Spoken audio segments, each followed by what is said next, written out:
सभे मगहिया भाई बहन के भुलेटन काका के राम राम आथिन मगहिया खबर में सुनथिन देश दुनिया के खबर। वासंतिक नवरात्रा के आज 7वां दिन है।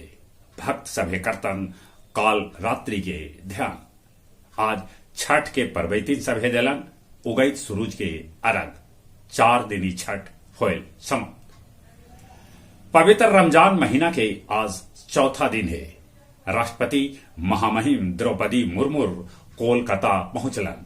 वो नेताजी भवन गेलन। राहुल के समर्थन में उतरलन विपक्षी सदस्य। करिया कपड़ा पहन के जतौलन विरोध। बिजली बिल के खिलाफ बिहार विधानसभा में भाजपा सांसद बेल में उतरलन। खालिस्तान समर्थक के अमृतपाल लगा है नेपाल भाग गेल। मधुबनी के स्वर्ण व्यवसायी बाबूलाल प्रसाद के घर 23 मार्च के चोरी होयल हल।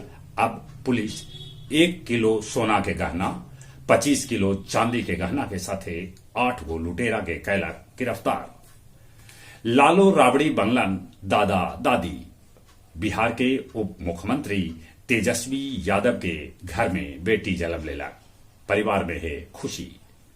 बाहुबली अतीक अहमद के उत्तर प्रदेश पुलिस प्रयागराज लौलक। ओकरा नैनो जेहल में रखल गेल है।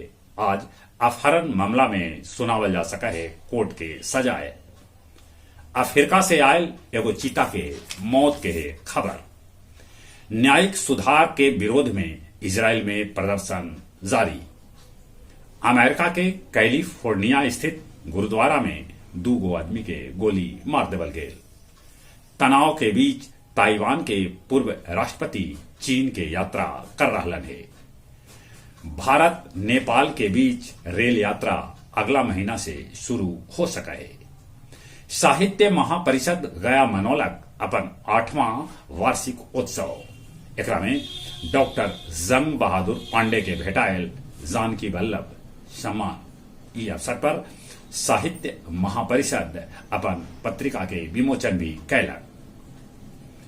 एम्बुलेंस के ताबूत से गया पुलिस 212 बोतल दारू के साथे 2 गो धंधेबाज के धर दबोचल। अब कुछ खेल के समाचार। अफगानिस्तान दोसरका T20 मैच में भी पाकिस्तान के हरा के सीरीज पर जमा लेलक कब्जा। वो एकर ऐतिहासिक जीत है। ओलंपिक कोटा हासिल कर चाहा था मुक्केबाज निखत।